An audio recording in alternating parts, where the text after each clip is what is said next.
বন্ধুরা আসসালামু আলাইকুম। এশিয়া ও আফ্রিকার প্রতিপক্ষের বিপক্ষে মাঠে নামছে বিশ্ব চ্যাম্পিয়ন আর্জেন্টিনা। সেখানে খেলবেন লিওনেল মেসিও। তো প্রতিপক্ষ কারা, কবে কখন মুখোমুখি হবে, বিস্তারিত সময়সূচি জানুন পুরো ভিডিওতে। বিশ্ব চ্যাম্পিয়ন আর্জেন্টিনা বর্তমানে 26 বিশ্বকাপের বাছাই পর্ব খেলেছে। যদিও তারা 5 ম্যাচ হাতে রেখে সবার আগে কনমেবল থেকে 26 বিশ্বকাপের টিকিট নিশ্চিত করেছে। এখনও বিশ্বকাপ বাছাই পর্বের হাতে রয়েছে 4টি ম্যাচ, আর সেই ম্যাচ শেষে অক্টোবর ও নভেম্বরের উইন্ডোতে এশিয়ায় সফর করতে যাচ্ছে বিশ্ব চ্যাম্পিয়নরা। সেখানে এশিয়া ও আফ্রিকার 3 দেশের বিপক্ষে মুখোমুখি হবে আর্জেন্টিনা 4টি প্রীতি ম্যাচে।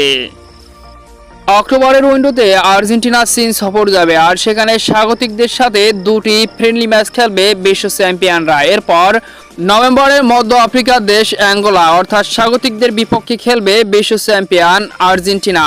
এরপর মধ্যপ্রাচ্যের দেশ কাতারে যাবে, সেখানে কাতারের সেই ফাইনালের লুসাইল স্টেডিয়ামে স্বাগতিক কাতারের বিপক্ষে মুখোমুখি হবে বিশ্ব চ্যাম্পিয়নরা। তো এটাই ছিল অক্টোবর ও নভেম্বরের ফ্রেন্ডলি ম্যাচে আর্জেন্টিনার সময়সূচি। যদিও এখনও বাছাই পর্বে 4টি ম্যাচ হাতে রয়েছে বিশ্ব চ্যাম্পিয়নদের। ইতিমধ্যে বিশ্বকাপের মূল পর্ব নিশ্চিত করেছে লিওনেল মেসির আর্জেন্টিনা।